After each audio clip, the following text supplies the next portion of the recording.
From the Trader Joe's mothership in Monrovia, California. Grab a frosty mug, maybe even fill it with hard seltzer, and join us for another episode of Inside Trader Joe's.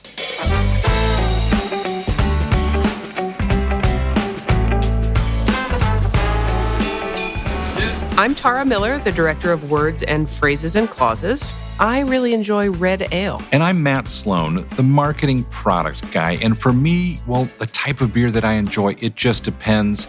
I like stout, porter, but I also like Hefeweizen. Oh, you are a complicated guy. Once upon a time, long ago, and not very far away, 13.1 miles.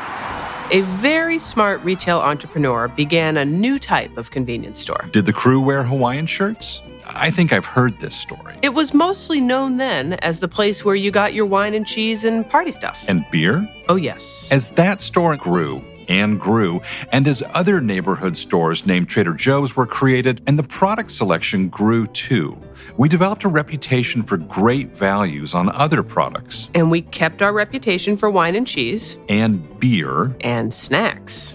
We still have that party store feel, but of course, the delicious, frothy beverage we call beer began long before that story. So let's go back in time a little further for a short lecture on beer from Professor Matt. Just a shot of beer history. Exactly. You know, beer is probably among the oldest recipe in humanity's drink book. There was an ancient Sumerian goddess, Ninkasi, and she had devotional hymns dedicated to her, which actually included the recitation of beer recipes. This is for pre-literate societies to remember how to make beer. So how was this recipe, this ancient recipe, created? It was likely a happy accident, coming from eating cereal. Or cereal as in cereal grains. A handful of wheat is literally difficult to chew, so it's very likely that early civilizations that were eating cereal grains, things like wheat and barley, or early strains of it, einkorn wheat, for example, they probably soaked these grains to make them softer. And in that soaking, many of those grains probably sprouted, they germinated. And if someone forgot the porridge outside for a day or two, natural airborne yeasts might have caused some fermentation. And the guy who got that lucky porridge on the third day, he might have felt a little magical afterwards because of the alcohol that formed from the sugars in that. And people from this accident started to do that on purpose. Matt, if I didn't know you better, I might think you're making this up. Well, but I'm not. And so when I'm usually stumped for some historical ideas, I go to the comic book section of the home library. I had this great book, and it's the comic book story of beer. I actually happen to know one of the authors of this book, Jonathan Hennessy, all about the history of beer. So thinking about this happy accident that led us to what we now consider as the brewing process, you start with barley, you have to harvest it and clean it, and then you soak it, you steep it in water, and that actually starts the germination. These little tiny barley guys, these grains, start to grow. And then you have to stop that. You have to heat them, almost toast them, and then you grind them up. And then you make this wort, this liquid that starts to ferment. And for a long time, probably most of humans' history of making beer, this was a highly perishable product. You almost had to consume it within the next day or so. And again, accident leads us to an incredible discovery. So supposedly, once upon a time, people ate hops, or the fresh tendril sprouts of the viney hop plant. They ate it like asparagus. It's very skunky, and the hops themselves are incredibly bitter. So why someone would eat this, I don't know. Or they at least understood that strong bitter flavor could mask bad flavors, bad tastes, flaws in beer. So monks started using hops, and I think that they began to understand that their beer, when it was hopped, lasted longer than when it wasn't. And it started to spread, and you jump way ahead and you gloss over lots of important facts, and you get to this idea of IPA, India Pale Ale. Jumping ahead in time a lot, craft brewers are interested in resurrecting the style of beer and American, tinkering with old ideas and making them new. And now you have IPA is almost totally associated with the U.S. And that brings us to the present and to our first guest.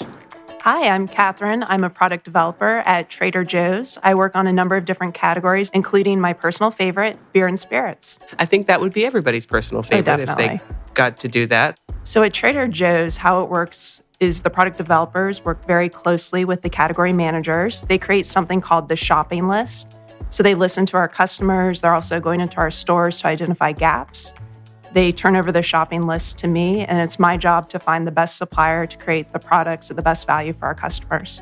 I mean, beer is often on my shopping list, but you have a beer shopping list. For most of us in my age group, beer was beer. Over the last 20, 30 years, that has changed dramatically. Even people who are just like beer drinkers, like old school, I just want a cold beer. Everyone knows the different styles of beer now. So when you're developing beer, are you going to a brewery, for example, that specializes in one thing, or are you going to a brewery that can do lots of different things? It's actually both. So for our barrel-aged beer that we have coming out later in the year, it was with a brewery that specializes in barrel-aged beers. It made sense for them to do that because they have the barrels on hand. But then there's also craft breweries that are experimenting with things like brut IPAs, hazy IPAs. We have a daily tasting panel. We have suppliers, they send in the samples, we try them. Very rarely is an initial sample ready for our approval panel. There's a lot of back and forth, often as many as 10 iterations till we finally get it right. When I come home every day, what'd you do at work today? I had to taste a bunch of iterations of beer. It's not a potato chip where you need to reduce the sodium. They can turn around samples in a week. This is taking often many weeks for them to brew a new batch of beer. How long does that take? It's usually about 3 weeks. So you have to start much further in advance. And like if you have a target date of the holiday season, for example, you would have to start probably like the preceding holiday season, like almost a year out. What are some of the products you've been working on recently, like things that we might see soon? So an item that launched earlier in the year that I absolutely love, it's the KBC Mighty Cascade Brut IPA. It's a really interesting beer in that they're using Cascade hops, which is a traditional West Coast IPA hop. But then it's more of a modern take on it because it's using champagne yeast. So it has this really nice dry brut finish. It's about 5.4% ABV. So it's a light beer and really great for summer. I want to break in with a retail jargon alert. ABV. What the heck is that? Yeah, go for it. Alcohol by volume. Basically, how much of the hard stuff is in the beer. So how much alcohol. So if it's often expressed as a percentage. So 5.4% means however much you drank of that beer, 5.4% of it is actual ethanol, alcohol. And some other items that have recently launched as well is we've expanded our Shell House hard seltzer line. Seltzers are extremely popular right now. People love them because they're lower in carbs, lower in calories than beer. Ours also happen to be gluten-free because they're using sugar to create the alcohol instead of grains. And the two flavors that we've added are a raspberry as well as a lime. Those are just out. So how come seltzer is beer? What's happening to beer? People are gravitating to non-beer is what we've seen in our stores, which has been interesting for me just to see the transition. But I do think it's people are looking for alternatives. They want the lower carbs. It's more of a lifestyle, healthy choice, I guess. I'm drinking my way to a better tomorrow. At Trader Joe's, we have the category of beer that we've decided to put all these other things in because they don't really make sense in any other category. It's almost like we need to rebrand that as adult beverages or something. Right? They're about 120 calories per 12 ounces, which is less than a regular beer, but more than a light beer. I know people who have switched from like a light beer to the hard seltzer just because it's a better drinking experience. It tastes better. So you talked about a couple of things that are in stores now. What's coming? The one I'm probably most excited about is the cookie butter beer. under the heading of Reinheitsgebot be damned. Like, this would not pass that frightening Germanic purity law. And I'm kind of excited about that because this has got a bunch of weird stuff in it. And it also, at that higher ABV level, at that sort of dessert cookie profile, like, I don't think this is something that you have while mowing the lawn.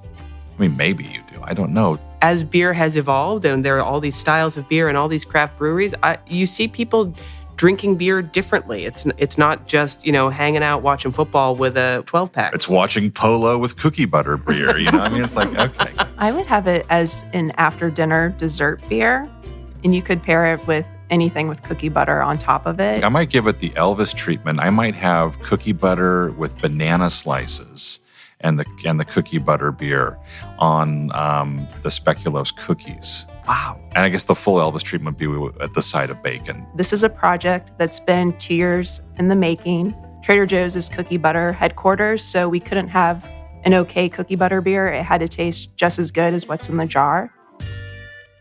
So how many iterations did it take? I would say this is probably version number 18. Nice. It originally started off as a porter base, but you really couldn't taste the cookie butter at all or really pick up on the aromatics. So we switched over to an imperial ale, and that was really the trick to making it work. It's 9.5% ABV, and it tastes just as good as what we have in the jars. When is that? In the fall, in the winter? When is that happening? It should be around September. Well, sticking on the dessert beer trend, we also have a coffee peanut butter cup porter on its way. So this will be in stores around Halloween, so while the kids have candy. No, the adults can have candy while the kids are having candy. I totally get it. I was with you. Road soda for trick-or-treating. That's... What they're using here is a peanut butter powder. So this coffee peanut butter porter. And chocolate note. And chocolate. Okay, so that one's sort of around Halloween time. Okay, what else? Last fall, we had a Howling Gourd pumpkin ale as well as a Gourd Tree pumpkin cider. Our customers love them, so we wanted to do something similar for the winter. We're going to launch a ginger beard spiced stout as well as a toasty cookie spiced cider.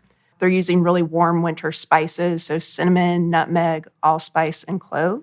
And the one thing that's really important to point out about the cider is it's 100% fermented apple juice. It's not from concentrate. It's definitely more expensive to use that as the ingredient, but it's a much better product. Are the Howling Gourd and the Gourd Tree coming back They are coming this year? back, yes. They'll be in stores this fall, late September, early October. Another question, cans or bottles, glass or aluminum? It's definitely been a transition towards cans.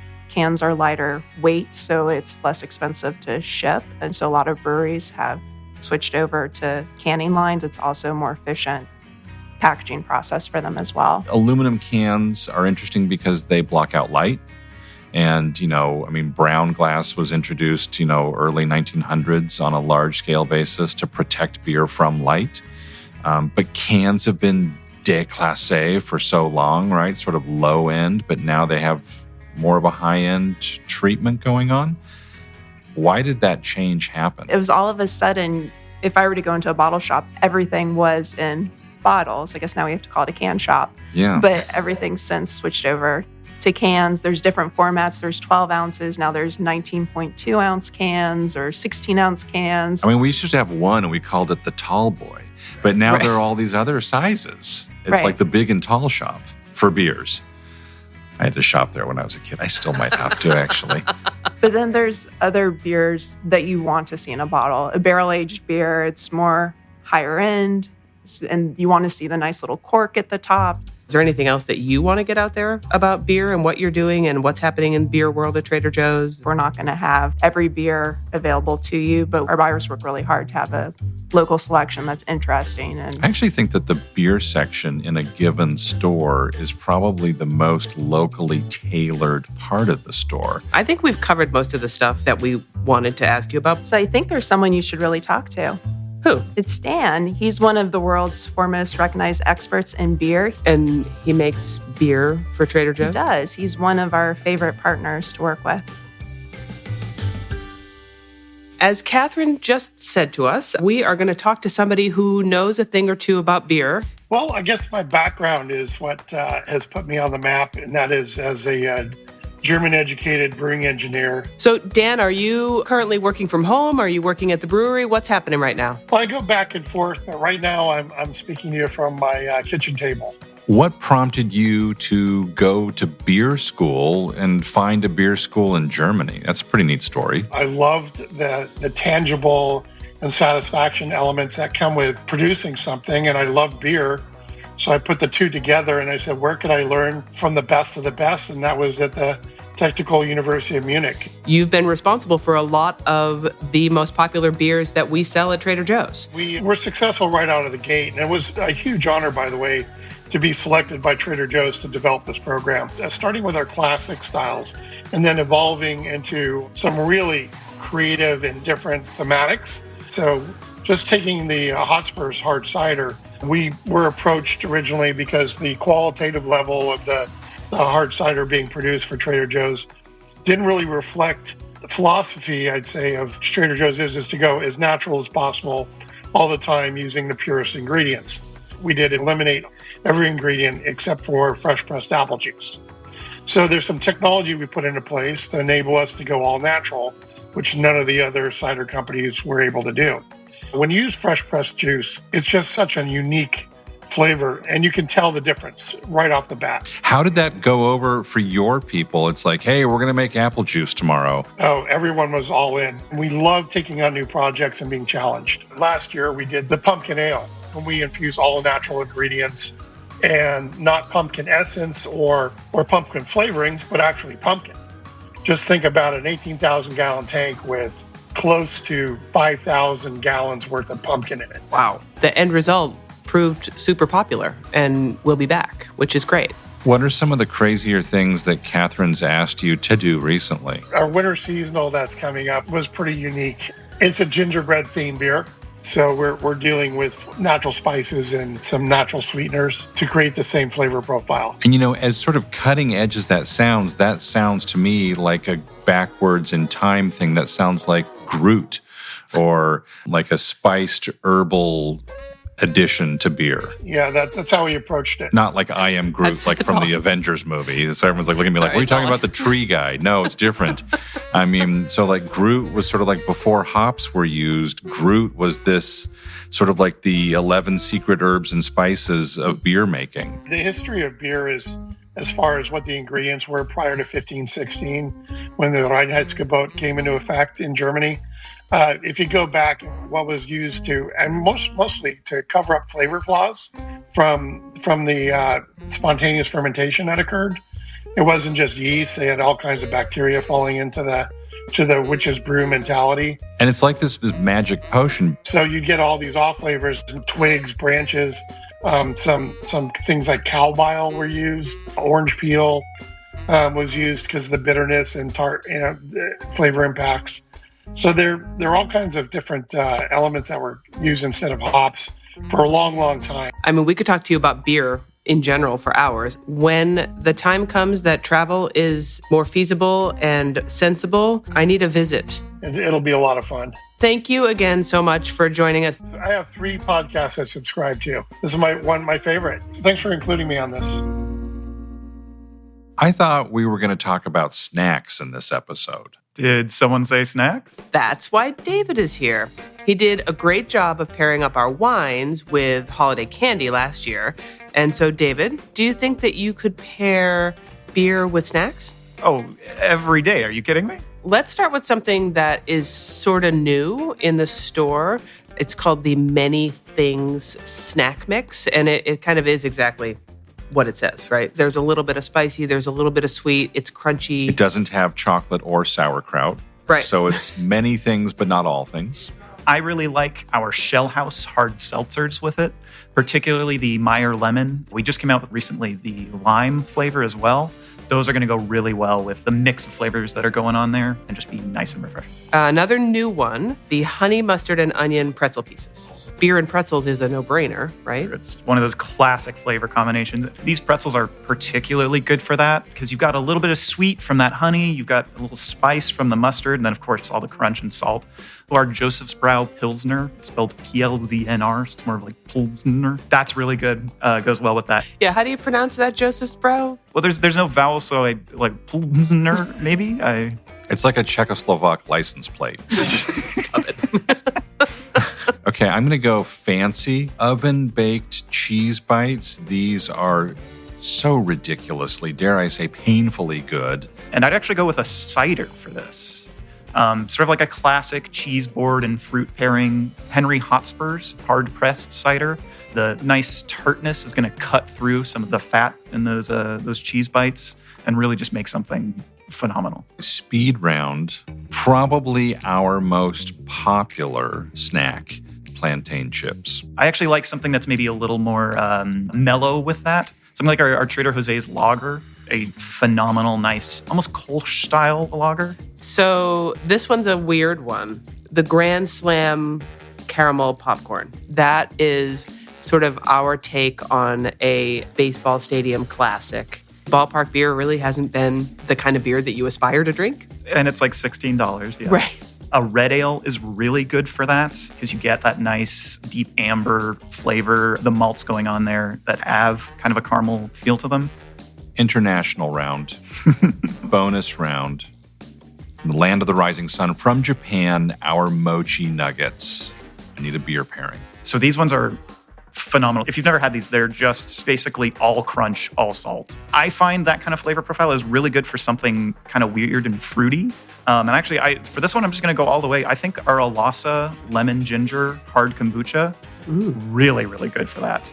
I have not really ventured into the land of the hard kombuchas so much yet. It's like Candyland for grown-ups.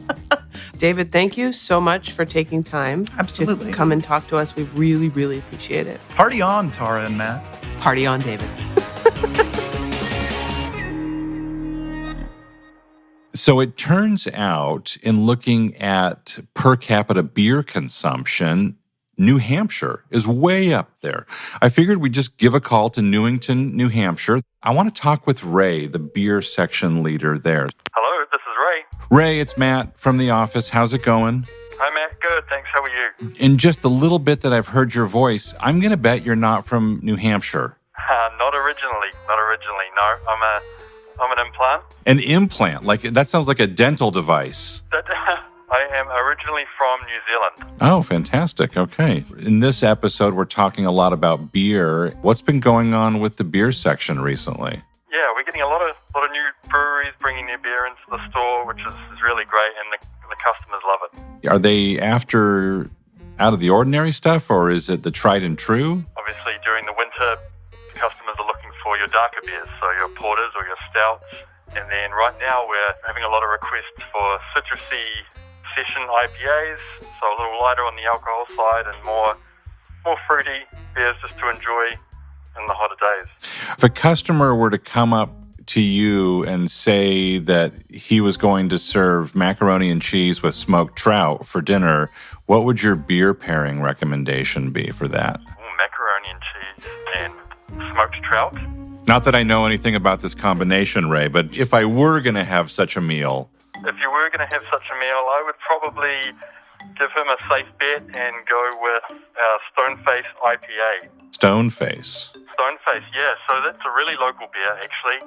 Just a few minutes down the road at Stoneface Brewing. It's a 7.2% IPA, really hop forward, but also with lots of citrus, hazy, just a really good all-around beer. What is your personal pick recently? What are you really enjoying? Harpoon What a Mango. So Harpoon releases, obviously, seasonal beers, and I eagerly await their release of What a Mango each year. Do you have any particular snack that you like to pair with that? I tend to lean towards making some nachos and then using our restaurant-style tortilla chips. Nice. I mean, I find that those restaurant-style chips, you almost have to go full Dagwood because they're so texturally They are. rigid and they're large. It's like you have to unhinge your jaw like an anaconda to eat that thing. Well, Ray, thanks so much. I know you guys have work to do there in Newington at the store, so I'll let you get back at it. Thank you. He was great. Absolutely. This is Daniel speaking. Hey, Daniel, it's Matt from the office. How's it going? It's going well, Matt. How are are you? We're thinking about and talking about beer, and beer always makes me think of, cliche as this might sound, Portland, Oregon. So I thought I'd give you a call. Your neighborhood in the city of Portland is known as Hollywood. Definitely is a special neighborhood out here in Portland. How's the beer section these days? It seems that we're getting more case sales than we are anything else. A lot of people at home. We're also seeing a lot of sessionable beers go out the door quite often, and low alcohol beers as well. Sessionable. What does that basically mean for us? Oh, do you mean a retail jargon alert? Perfect. Man, you're hired. Usually it's going to be something that's around, low 5% and below. But knock back a bunch and still be able to stand afterward. What about your personal pick? Oh, man. Well, right now, Ecliptic Brewing that's out here in Portland, we carry their Starburst IPA, and it's just a really nice, juicy IPA. It's crafted by John Harris, who's been in the Portland beer game since the mid-'80s. I'm curious if you had anything on your mind that you wanted to share to talk about, just reflections from recent times in the stores or anything particularly of note. Oh, I just think over the past few months, it's really nice. You've seen a lot of people helping each other. One of our customers has actually made masks for us out of our own kitchen towels here at the store. That's cool. But also there's been just a lot of support with the crew supporting each other. We had a recent college graduate that we were able to give her a little graduation ceremony in the morning one day, and we made her a cap out of cardboard and then used the silk from a corn cob to make the tassel. Yeah, it's like Little House on the Prairie graduation. Did someone hum Pomp and Circumstance? So we played it over the loudspeaker. Excellent. We kind of, socially distanced and created a little line so that she could walk through. Yeah, it was really nice. Brought tears to her eyes. We made her a big bouquet, and it was just a good moment. I'm so glad you guys did that. It's cool. Man, I'm having a little goosebump moment myself here. That's really great to hear. It's nice to see just a lot of people helping people. Daniel, thanks so much for the time. All right, thank you very much, Matt. Matt, this episode had a little of everything. We had fun talking about beer and snacks, and actually it was really nice to check in with some folks at the stores as well. And I'd love to buy each and every one of them a beer or the seltzery adult beverage of their liking. So until next time, thanks for listening. And thanks for listening.